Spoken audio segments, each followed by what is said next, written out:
Welcome to the Titans of Foodservice podcast. We are so excited to have you on here today. You've created an incredible career in food service, and I think it's one that many people are striving for and working towards. And so why don't we start off with, how did you get into food service? Yeah, it's great. Thanks for having me, Nick. I appreciate it. It's a great honor to be here. So actually, my career started at Pepsi, but more on the retail side, right? So grocery Okay. retail, small format retail.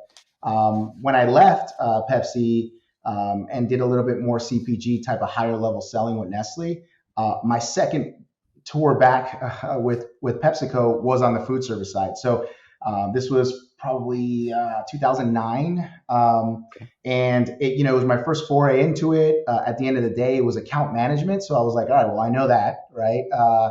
But ever since then, since 2009 on, I haven't wanted to work in another industry.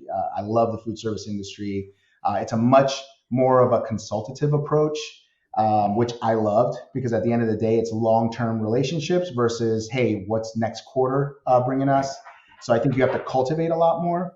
I think it allows to, and especially me, it allows you to be yourself a lot more. So I'm a big proponent of bringing your whole self to work. So who you are, that diversity of thinking, diversity of upbringing, all that stuff makes you who you are. And I think that's a good way to leverage that to build relationships. And at the end of the day, how I got started in it with a brand like PepsiCo, or a company like PepsiCo with multiple brands, really allowed me to kind of hone in and look at strategy specific to brand, specific to how do we activate a brand on Mm-hmm. premise, which I think is awesome. And I think it's something that food service does very well. It's how do you interact with a brand when you're not shopping down an aisle at a grocery store? It's a much different interaction. So I really Right. think it allows people to interact with you in a different way, which is really, really interesting.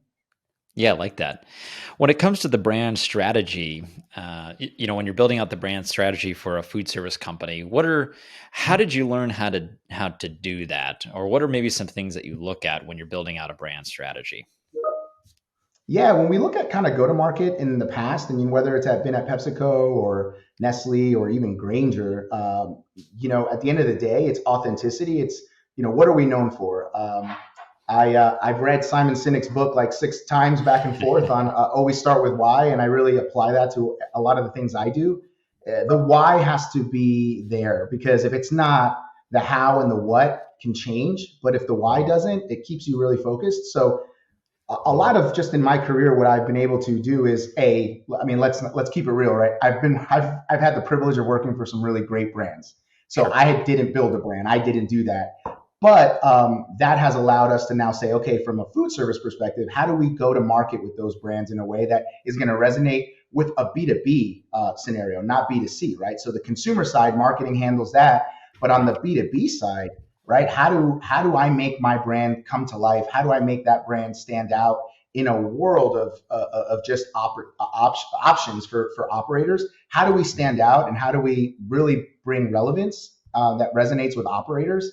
So I think as a manufacturer brand in the industry, Hmm. it's really helped us to be authentic, to really hone in on what our brand is about, what is the vibe that we bring. And I think, Nick, we've been on calls together, and we've partnered together. And I think that's one of the things that separates our brand currently with our sales team is how we come to the table as a partner. And that authenticity really kind of goes hand in hand. I think no one person on my team is alike, and I love that, because at the end of the day, that diversity, like I mentioned before, brings such a different thought process to what we can do. Yeah, no doubt.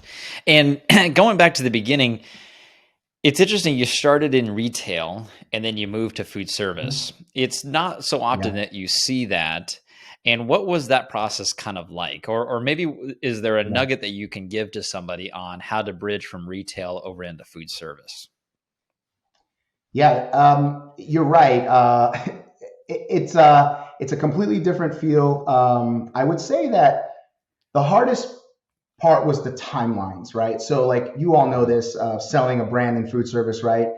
You Right. start cultivating relationships, you start kind of bringing relative and information, and you become a partner, so that maybe 18 months or 24 months down the line, there is a way to be able to partner together and bring value to an operator or to a client.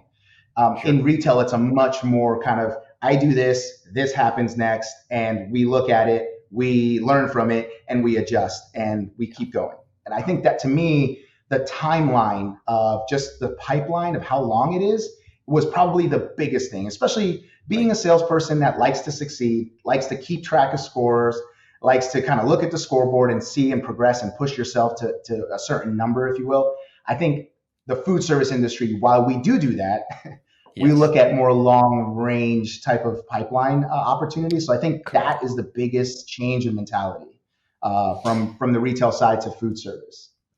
Yeah, we see that, in our company is we'll be approached by brands that maybe they're in retail only, trying to get into Mhm. food service, or maybe Yeah, their managerial team is more of a retail focus, and the timelines are definitely different, as you mentioned. Food service is more of yeah, that relationship sell, whereas retail is different. And a lot of times there's yep, hey, it's been 30 days. Why haven't you brought on a big chain? Well, the process takes a little bit longer than 30 days. It actually takes a yeah. lot longer to build a relationship. They have to test it, maybe work with their advertising and marketing teams, create all new menus. So it's a whole process that, as you know, takes time. No, I was just going to say on that point, right? Being in the room where it happens, right? Being in the consideration set, those are only things that happen when you have a relationship that you can cultivate in food service, right? Correct. A lot of these chefs, a lot of these operators, they're making decisions. You're not there. You're never going to thread the needle on the exact moment where R&D needs help. It's never going to happen. I mean, Right. it's not the way the business is set up. So having those relationships where you can say, hey, you know what? When the time arises, right? Or when you're working on something, think of me. I think is the biggest difference, and that's how we look at our broker partners, right? It's who can Sure. get us in the room where the decisions are made, so that way when we're not there and the decisions are being made, we're in the decision set. That's the crux of everything we do is how do we be in the room where it happens when decisions are being made? How is King's Hawaiian or any brand X, Y, Z? How Hmm. are they in the room when those decisions are being made? I like that.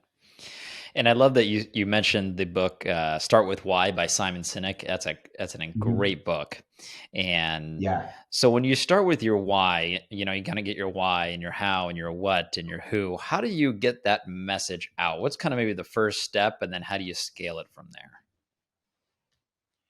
Well, that's a great one. So specific, just to most recently, RY, when it comes to our food service team, really is about kind of bringing that aloha, that vibe, right? But Sure. the first step that we usually look at is in front of the operator face to face, right? So trade shows, how do we approach experiential type of things where our team and I think nobody can sell better. Than the people on your team, right? So Right. I know there's a lot of B2B stuff that we do, like marketing, assets and collateral and media buys and things like that to try to get a message across, a narrative. But at the end of the day, when and that's the beautiful thing about why Simon, when he mentions the why, is so important because when your team is in the why, when your team is like fixed to that anchor point, they're in, right? It doesn't matter whose strategy it is, it's our strategy, it's what we're Right. doing, right? When you build a team that's so strong that you don't know who the boss is, I mean, that is utopia for sales. So I love it. I think for us and for me specifically in my career, I've always tried to build teams that everybody there is better than me. If I'm the best person on the sales team and I'm not looking at a customer every day, well, then something's wrong, right? Right. So building those teams that truly can pivot themselves in your why, and then in their own way, again, right, going back to that diversity of thought and thinking and background, assimilate that why in their way, and then put it together in a narrative that makes sense to that operator, right? To something that's relevant to them. And I think giving your team that ability to flex off an anchor point like a why, that's why it's so important. Because you listen, I've been at companies where it's run the play. Here's the play. Here it is. And uh, I don't care who it is. If you tell me that's how you like to sell, I probably would disagree vehemently on that, right? We're salespeople. We have our own charisma. We have our own abilities. And I think part of making that sales pitch our way is the beautiful thing of sales. And no better place to do that, like I said, than food service. Right. And if you look at, what you and what you and the King's Hawaiian team has been able to do, it's a brand that's known, I would imagine, across every household in America. You've created a product and a story that has raving fans, which is what a lot of, I'd say pretty much every food service brand within reason, is striving for and is looking for. And I like that you have your why and your message, and it's ingrained into each of your teams. When it comes to your team members, do you give them, kind of the freedom to make their own decisions, to be their own entrepreneurs? And if Yeah. so, how does that look like? And how do you, I guess, what are some of the metrics that you use to measure their success? Yeah, no, for sure. It's funny because to me, entrepreneur thinking that mindset, sometimes it gets used as a buzzword, I think, right? Like Sure. be your own boss and own your business and this and that. And I think it's a trendy thing. And that sometimes I'm careful on using that word a lot because Yep. listen, if we were all entrepreneurs, we wouldn't be working at at a CPG company or a brand, right? Right. We'd be doing our own things, right? So, but I do like the idea of like this mentality of you own your business and you need to know it cold. So one of Yep. the things I love about my career starting on the retail side with the Pepsi bottling group, I was there on the front lines selling every day, and nobody knew my business better than me. Like I knew my territory, I knew my Yep. accounts, I knew where I was and where I stood. And I think that allowed me, once you have that foundation, now you can take advantage of being a little bit of a flex type of player, right? You can take Sure. some risks. I think when a lot of people hear, oh, we want an entrepreneurial mindset, sometimes it gets almost Hmm. thought as of like, hey, be a maverick and go do crazy things. And Right. while that's good, creativity is great. Again, you need parameters, right? And I think you can only get really creative if you have a strong base of your business. Like if you know it in and out, if you know what you can do, Hmm. then yes, if I have people like that on my team, then I say, you know what? What do you think? What should we do? And then bring it, right? Because I will say in the past, I've had people where I give them that opportunity Hmm. and what they come back with is a good idea, but what we miss a lot is how do we make a good idea a great idea, right? Hmm. And a lot of that comes with collaboration, leadership through influence, right? A lot of things that at the end of the day have to be learned. But to answer your question, so I know that was a very, very big, long, rounded answer, but I wanted to give that context because I do feel like that in our Yeah. industry, we hear that a lot. And Hmm. sometimes when people say, well, I want to be an entrepreneur, and it kind of like a little flag goes up in my mind, and I ask Yeah. more questions because I'm curious about what they mean. But to answer your question, yes, I think to me, if you ask me what the worst possible outcome of my career could be, is to finish up being at a place where I'm being told what to do every day. That to me, Right. that is torture. So I live that every day. It's funny. I tell my team all the time, you can call me whenever you want, but I'm never going to put a one-on-one on your calendar. So if you need me, Right. call me. But if you don't, cool. I like that. We'll have monthly, maybe meetups where people are just telling us what's going on, and obviously we're touching the business every day. But I'm a firm believer in like, yeah, you got to build it. At the end of the day, if you build it, you're more invested in it than I could ever make you invested in it. So strongly believe that if you have the right people, again, with the right foundation that know their business cold, that Hmm. are showing you that they can handle more, then absolutely. No, but again, right? I'm not going to say no guardrails, but Right. very minimal guardrails in terms of letting them lead that business. And at the end of the day, when that's happened, teams I've been a part of, success has been a no-brainer, right? It's inevitable when you have people doing that. Yeah, for sure. I think you see some of the most successful brands like a King's Hawaiian where it starts internally. The marketing message starts internally when you have your team members talking very highly of the brand, that it kind of spreads onto the customer and out into the market or out into the in the consumer's mind. It's a great way to Absolutely. start. And looking at your team and getting to know some of your team, they really are raving fans of the King's Hawaiian brand. And I don't think you always see that across the board, but these are people that are not just talking about the product, with enthusiasm in front of a customer, but they're also talking about it online and specifically social media. We live in such a social media heavy world. I call it the attention economy. And so Yeah, for that's, sure. what is it, or how do you get the team to post about it on social media? Is there anything that they do specifically, or why is it that they are maybe more engaged online than other people at other brands would be? Yeah, so for us, I mean, specific to our company, right? That's definitely in marketing's role of what they. I mean, the great work that we've seen over the last decade of just our marketing team really honing in on what they do best. Social media being one of them. I think we've tried to grow we're trying to grow our food service specific handle, and I think that's where we have a little bit more freedom to kind of slide into DMs for operators, and we have a lot of people saying, "Hey, I'd love to collab with you guys." I have 2 outlets here, 3 outlets there, and it's becoming a very cool place to do some business if for lack of better terms.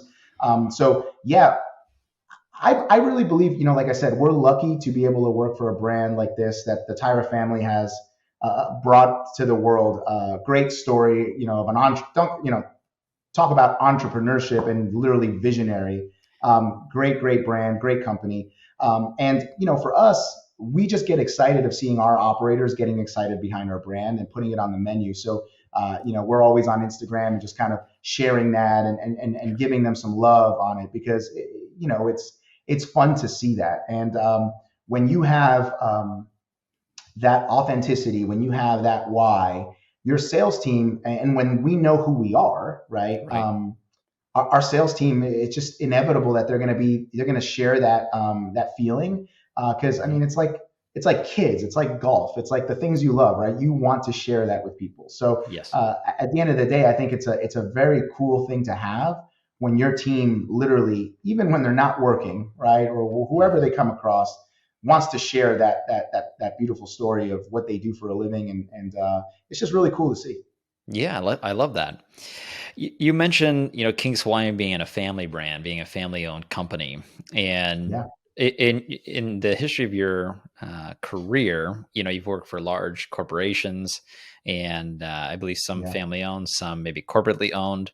What is the difference of working in a family-owned environment versus maybe more of a traditional corporate environment?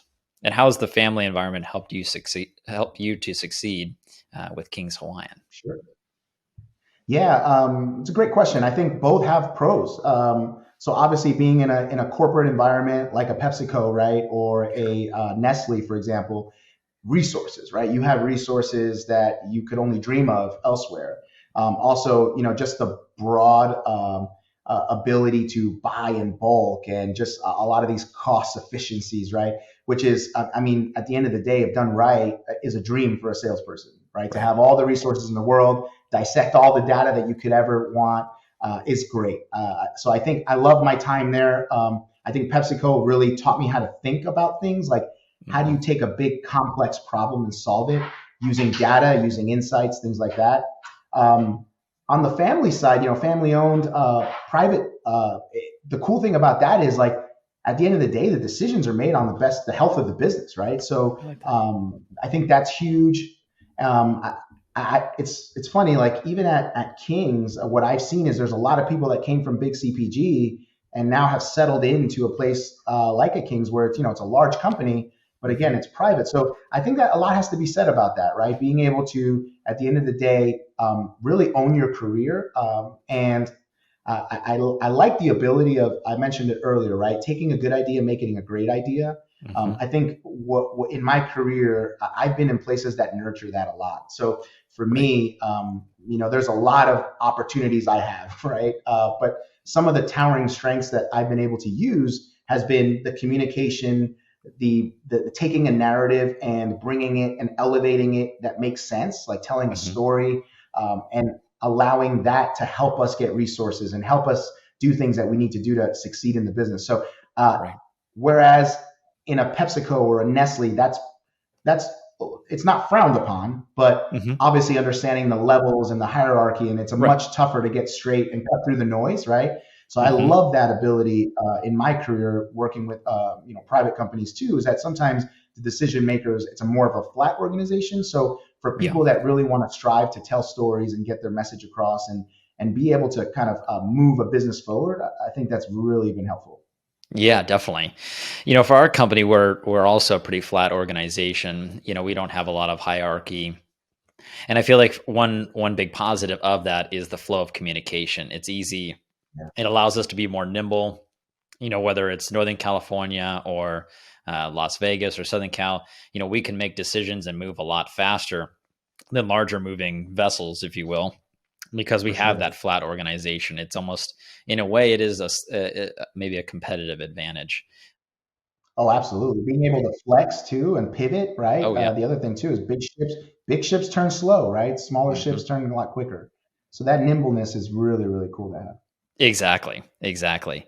And also being a family environment too.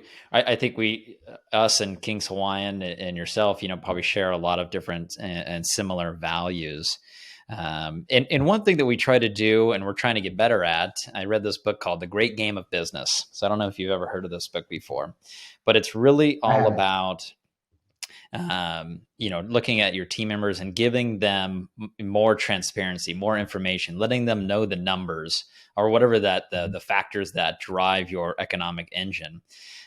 Is that something, do you share? Are you pretty transparent with your sales numbers or your budgets and things like that with your team? Or maybe not so much? It's funny because I have certain members on my team that they'll share the numbers with me Right. because they're so much in it, right? They're looking, they're tracking. The one thing about food service is obviously we do a lot of business through dot, right? So Hmm. we don't really see our end users as much. We see a lot of distributor numbers and Right. things like that. So we have to really geek out and go into the data and look at things, and nobody's better than that than our sales folks. They are on it. So we're a little bit different in that, but yeah, I'm a huge proponent of like I said, who said Steve Jobs said it right? You hire smart people so that they can tell you what to do, not the other Right. way around, right? We I don't love hire that. smart people and then say, hey, here's what I want you to do. It just Right. doesn't make sense that way. So uh, a lot of our strategies, a lot of our things we do, and not just at Kings, across my career, has been led by insights, right? The data never lies. So I think everybody having ability to look at that and draw their own conclusions that then again me or somebody else we'll counter it, right? We'll say okay, well we'll pressure check it, Right. but at the end of the day the insights are the insights and the trends are the trends, and Hmm. everything nothing is new under the sun. Things have happened, it's cyclical. So when you can pinpoint those insights, right, when you can pinpoint those trends, I think it's Hmm. awesome to have a team that wants to jump on that. So yeah, 100%. That's one of the things we do on like a biweekly kind of cadence. We look at the Okay. numbers. We ask questions. We ask questions of our broker partners. We ask questions of ourselves. Everybody, right? Because at the end of the day, you can't have accountability without transparency, right? Like Hmm. I can't make you accountable for something you don't know that's happening. So when everybody's in and everybody is part of it, that's where true accountability lies. And at the end of the day, accountability becomes a not a passive thing, but an active thing, right? Because if I know I'm a part of something, I want to be actively accountable for what I'm doing Right. versus passively accountable, right? I don't want to wait for somebody to tell me I'm not doing what I'm supposed to. I want to be actively telling them, here's what I did. And I think that's a paradigm shift that a lot of sales organizations have to go through.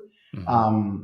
So we have a relatively small team for the industry, but even in that, we do a lot more with less. And Sure. the transparency piece is huge. It really is. I know you guys do a lot with that. I've seen you guys in front of your folks, and uh, Hmm. yeah, I applaud all sales organizations that do that, because at the end of the Yeah. day, a smart salesperson is the best salesperson at the end of the day. Yeah. Yeah. There's no doubt. Yeah. Drilling down a little bit deeper on accountability, you made a comment that you're never going to put a one-on-one on meeting on somebody's calendar. How And being in a family-owned company environment, I think kind of the accountability is measured and tracked differently than maybe a more corporate structure. How do you keep your people accountable without kind of breaking their spirit? Because sometimes you might have to deliver bad news, or might have to Oh have a yeah. tougher review. How do you deliver that without breaking their spirit and removing a raving fan from your team? That's a great point. I, to me, I had very, very good sales leaders in my early in my career that would preach that uh, feedback's a gift, Right. and it helped me to establish this idea that if people are giving me feedback, it's because they want me to succeed. It's not because they want me to fail Hmm. or that they're calling me out for failure. So for me, um, I think same thing on the transparency and accountability side. To your point, the feedback is so important Right. because um, at the end of the day, when you as a sales leader say, you know what, I've given feedback, I haven't seen change, and I haven't seen like people receiving it, you kind of say, well, you know what, in any business scenario, where can I take my resources now and get more out of it? Right. So you never really want to be in a situation where you're not getting feedback. And I would say to a lot of people out there, ask for feedback Right. constantly. Say, and not like, hey, how am I doing? No, like be prescriptive with it, right? Like, hey, want to pick your brain on this, or hey, I've noticed this.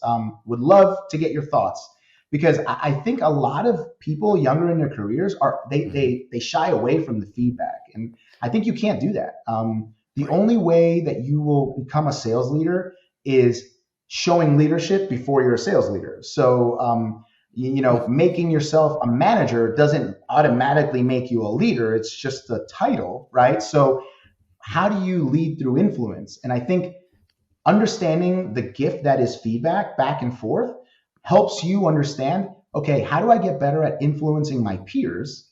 So that way, one day when I'm ready in my career, leadership will come naturally because you understand that part of that leadership cycle is the feedback, the continuous feedback. I'm a big proponent that your end of the year review or mid year review or whatever those conversations take place, I really think they should be more frequent. We do that a lot here where we have constant conversations. But Hmm. regardless, those shouldn't be a surprise, right? You Right. should know where you stand. You should know what you need to work on. And again, always asking for that feedback and then taking it, showing it, executing against it. I think that's a good two-way street. So, um, you know, I really believe that when you look at kind of in your career and how you've grown, and I don't know, Nick, for you, what that I would assume too in sports, right? Like Yep. no place better than competitive sports, right? Like Right. I love it because that's where you get the brutal feedback. I think in business we're nicer, but in sports, man, it's like, dude, no, right? So I Right. think a lot of people that have done those competitive kind of things, and maybe not just sports, but competitive, other things like debate and things like that, right?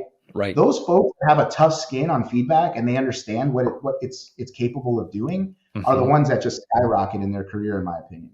Yeah, looking back at my time playing high school and collegiate sports, you're right. The coach would give you it's immediate feedback. Okay. It could be in a conversation or they're yelling at you across the field. Yeah. And you're right. Feedback is a gift, and it is very important. And you made a very profound quote that I wrote down. A statement: showing leadership before you're a leader. Now that is Yeah. something very interesting. When you see someone that is exuding leadership or showing leadership on your team, are you quick to promote that person or give them more responsibilities? Or what do you usually take with those people? Because not necessarily Yeah. everybody has the capacity or even wants to be a leader. But those that do and are showing leadership, what is kind of your take and how do you empower those people to be, more effective in your organization? Yeah, absolutely. So for me, I think where I start is okay, what type of leadership is it? Is it thought leadership, right? Is it actionable leadership too, right? Because what makes you a leader? Followers, right? People need to follow what you're doing or saying. in order for you to truly be defined, right, as a leader. A leader has followers. So in that scenario, I've seen many people in my career where the thought leadership, it's like just like the right questions, right? The curiosity. And you want, like when you see that, because to your point, not everybody has that. I mean, let's be honest, right? There's certain people that you're like, he or she gets it, right? Like that's, and then there's other people where like you're trying to teach them, like, hey, ask questions, right? I think there's a quote, right? He who speaks most loses, right? Because you want to ask questions, you want to get things from other folks. So in a business to business and a client type of organization, you see those curious folks that ask a very profound question that gets them a lot more information. So two things. So for thought leadership, yes, absolutely. I try to shine a big light on thought leaders on my team in any capacity, or even colleagues, right? Cross-functional teams. When I see thought leadership, I love it because it helps inspire myself too, right? I think we can all learn from each other. So yeah, absolutely. I think it's funny because if I look back in my career, the first time I was with PepsiCo, I was young, out of college, right? I didn't know what I was doing. But I was a sponge. I would ask a million questions, and I pushed myself. And I had, I'll never forget. To this day, we still talk. There was somebody on the team that was just as strong, if not stronger, than me, and we pushed ourselves, and we pushed ourselves and pushed ourselves and pushed ourselves. So I love this ability or this opportunity that having mentors and having colleagues that really push you and shine a light on the good things you're doing and how that inspires them to push through and do more. So for me, I think younger in that career though, because you're successful at what you do as an individual contributor, well, what's the thing that most organizations do? They say, well, now you should lead a team of individual contributors. And to me, looking back on that time, I wasn't ready. I started leading a team, and you took what was best of me at the time, and you put me behind people that were doing. So now I had to teach people to do what I did. And I was not prepared. I did not have the capabilities to be a sales coach or a sales leader. So I think we do ourselves, and I think we do our people a disservice by saying, hey, here's a great sales professional. Mm-hmm. Let's give this person a team. So then you're like, okay, wait a minute. So now this person is doing less of what he or she is really good at. So I think the leadership piece, again, it's a big one. But I really feel that there's moments where you can learn how to be a leader. You can learn traits like being there for others, asking a lot of questions, supporting people. People think that leadership is you are now the person that gets all the acclaim and all the awards and gets all the fanfare. And it's not that, right? You are the person that breaks down walls, that listens to your team, hopefully, and you listen to them and you say, okay, based on this feedback, here's where I really feel like the next step is, and let's work on it together. It's not like, look at me, look how great, look at the sales I close. Like to me, that's not what leadership is. So I really believe that leadership through influence, to me, is the highest level you can achieve of leadership. If you can get your colleagues and your peers to bend their will to yours, to me, that you're a leader. It doesn't matter if you're a director, manager, or not. It doesn't matter. You have now shown that by telling a story or being there for people, you have now said, hey, what if we did this? And if they follow you when they don't have to, I mean, what higher level of leadership is there, in my opinion, right? So I think the more we see that in our sales folks, the more we see that kind of spark, that curiosity, we cannot put it out. We need to throw gasoline on it. Exactly. And that could be in terms of more responsibility. It could be more like, hey, shadow me on this call. I'm talking to senior leadership, or I'm talking to my boss, and here's how I look at it. I have somebody on my team currently that's literally been a sponge, and it's like, hey, so good idea. Here's the next steps, right? How do we now make this a great idea by bringing in cross-functional teams? How do we tie the threads together where it's a story that's an overarching narrative versus here's this one person's idea, right? And I think those are the things that I love. I love to do in my job. I love those opportunities. Watching people grow in their career is, I mean, it really is such an extrinsic type of a benefit. And I think we should be doing more and more of it. Yeah, definitely. In our own company, we see people. We've kind of we have similar to what you were saying, two leadership buckets. You have Mhm. kind of your visionary person who has ideas and bigger picture views, and then on the other side you have the actionable leader, somebody who's more Mhm. maybe on the execution side, somebody who Yeah, is more of a doer. And when you pair the visionary and the execution person together, you have a great team that can be very successful. absolutely. So, where did you? So, I'm curious, as the director of food service sales and strategy for King's Hawaiian, where did you learn a lot of this, or is it has just been through maybe just kind of experience in doing it yourself, and maybe what is one nugget or two that others can take away to become a director of food service sales and strategy themselves? Yeah. So for me, one thing I would say is don't chase the title. Right. I think you do yourself a disservice by not doing a lot of cross-functional type of like lateral moves. That's why I love that my career started somewhere at PepsiCo, where I could have I literally I could have retired at PepsiCo and done a new job every 3 years if I wanted to. This was just an opportunity that I couldn't pass up to build something. But I think for those that are younger in their career or aspiring to be kind of on sales leadership, I would say do a lot of cross-functional things as much as you can, especially when you're kind of on the forefront of your career, right? That's going to help you later on. I know there's a lot. I've had a lot of colleagues that they're chasing after that carrot, right? I want to be a director. I want to be a VP. I want to be a president. And listen, that's great. That's good. I think that when we are younger in our careers, though, we don't realize what those jobs do.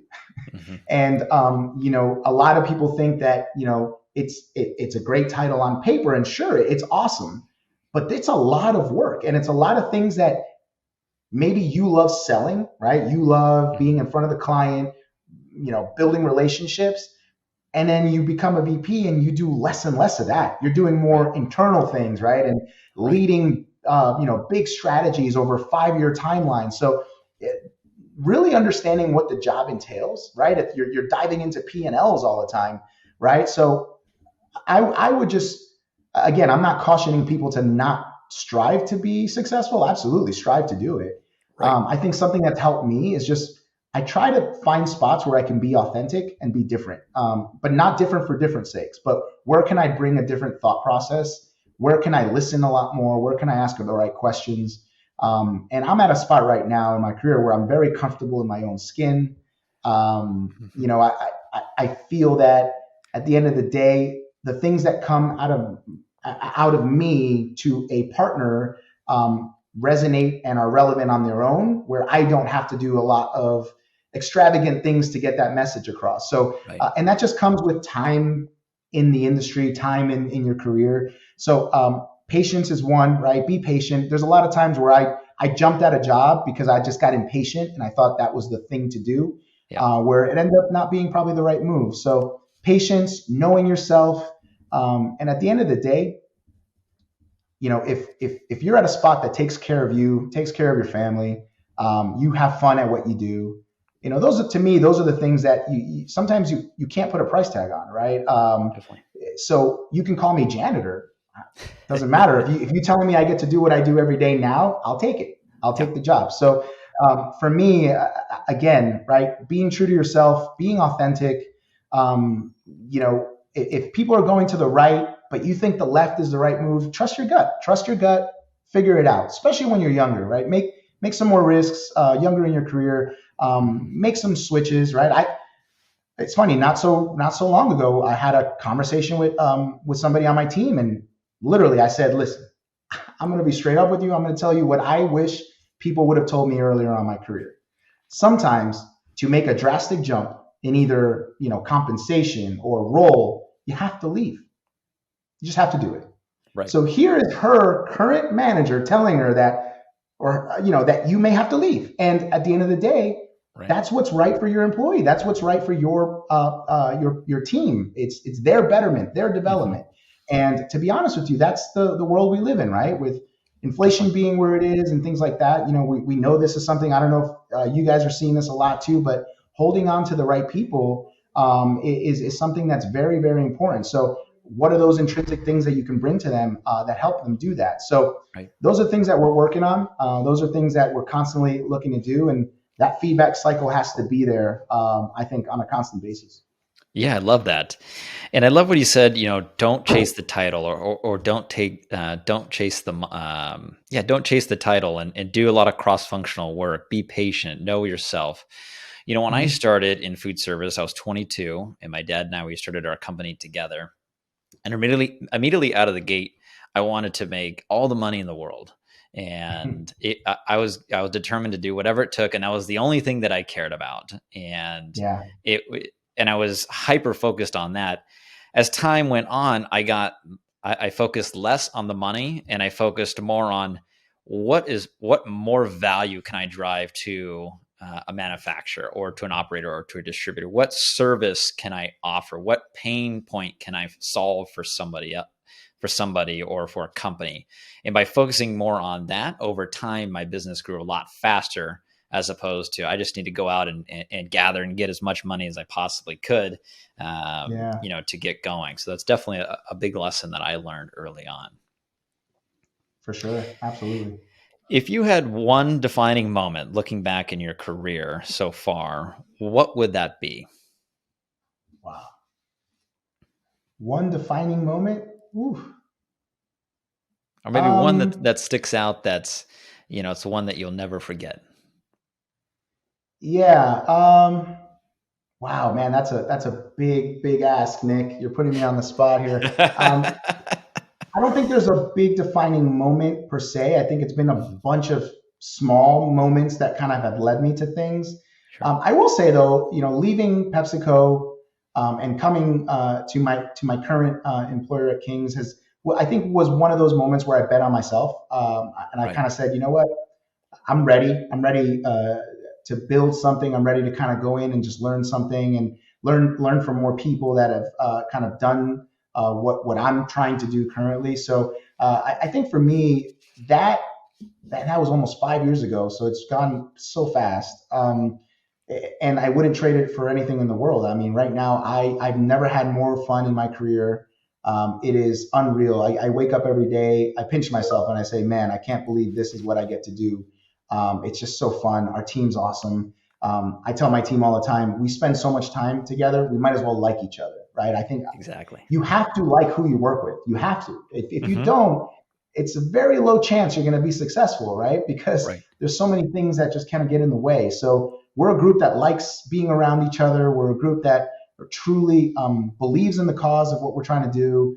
And I think for me, that has been one of the biggest prizes of kind of taking that jump and taking that leap, and working with really, really good folks, and again, having a lot of fun. And at the end of the day, like I mentioned before, earlier on in your career, the fun, you don't think that's something that should be in your consideration set when looking at career moves, right? Fun? No, this is not fun. To your point, right? This is where I Yeah. make money and Yeah. build wealth and do all these things. And yes, Right. all that is great, but being able to have fun at what you do is, I think, it's a life hack in my opinion. Yeah, I love that. I love that. And you mentioned, especially for people that are younger, newer, getting into the business, and that you had mentors. Is, Yeah. looking at the mentors and the people that you surrounded yourself with, is there any nugget that you've gotten from somebody else that's maybe more that had more experience than yourself that you take and still apply to this day? Yeah, like the whole leadership through influence was from a Sure. manager I had early on in my career. I And like that. when he mentioned that to me, it really changed the game for me on how I looked at my career and what success truly was, right? Like, okay, I was making numbers and I was doing great things. And yes, that's all great. but was I really making a difference outside of that? And how was I being perceived and things like that? So for me, one of that same manager with the leadership through influence thing also mentioned to me the difference of what a mentor is, what a sponsor is, and what an Oh, advocate is.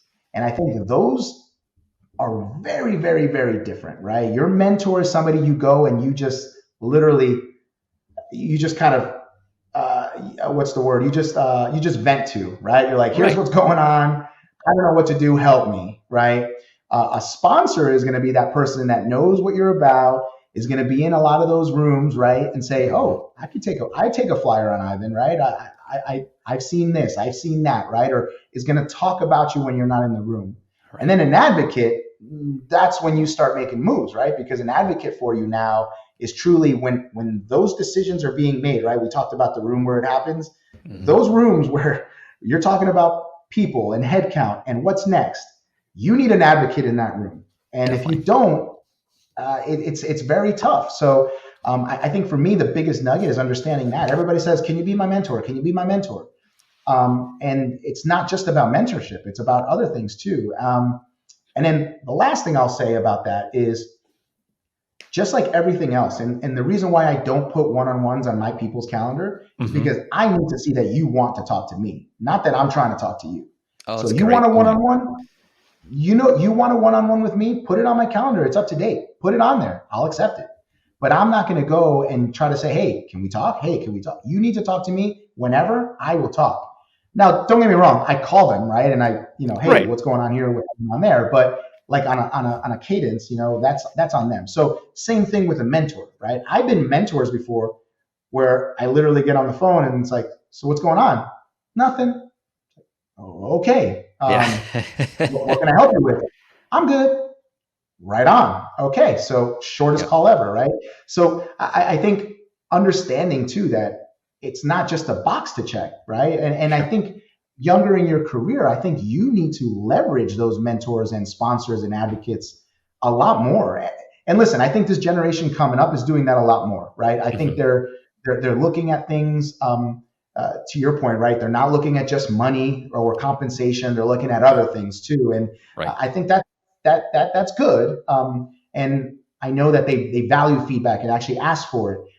One could say that sometimes they want the promotion a little quicker than what I would have asked back in the day, but I like that, and I do think that they understand that hey, that person can help me, but I need to be proactive and in how they can help me, right? I need Right. to set the stage so that they can kind of swoop in. So one thing I would say to everybody out there, if you're looking to kind of get a mentor, a sponsor, an advocate, look at those three things differently. And then Mhm. lastly, just come prepared.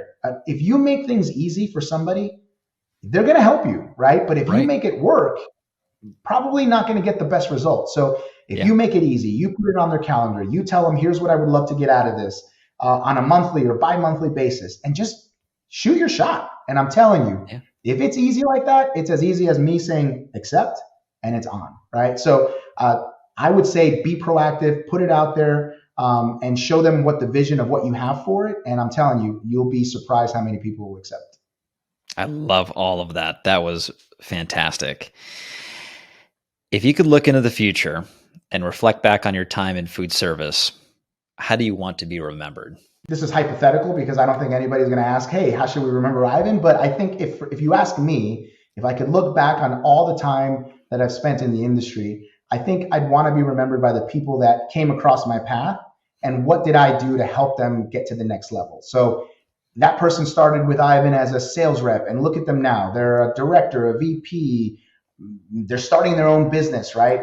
Those are the things that I think you live on in those people. And, we talk about legacy a lot. We throw it out there. And what is that legacy? And you're not going to be remembered. Let's be honest. Nobody's going to remember you, right? You're going to be gone. I'm going to be gone. But the people that you inspire, the people that you push and help get to where they want to get to, they'll remember you. Mhm. And I think at the end of the day, as I look back in my career now, spanning over 20 plus years, I still remember the people that helped me along the way. I still remember the people that said, you know what, this kid's got something. I'm going to take you under my wing. I'm going to show you around, or I'm going to show you the ropes. I'm going to teach you how things happen. Right. So, at the end of the day, I think that's it, no individual accomplishment will ever surpass what the people that you had working with you and for you, and even against you, right? Like, Yeah. it's frenemies and things like that that push you to be better. Those are the people that truly will kind of carry on after you're gone. So at the end of the day, I think that's what I would say. Man, you got real deep on me, Nick. I tried. I tried my best, and I'm Still all got out a of long way to go, questions, though, but man. but I still I got a mean, long way to go. I think there's much more to be done, and nowhere near the end. But yeah, it's always good to think about those things for sure. definitely. And I just want to say, Ivan, thank you so much for coming on the Titans of Food Service podcast today. Thank you for taking time. I know you're a busy guy, and just really appreciate going deep with me and sharing your story. I think a lot of people are going to really resonate with you for sure. My pleasure, man. I appreciate it.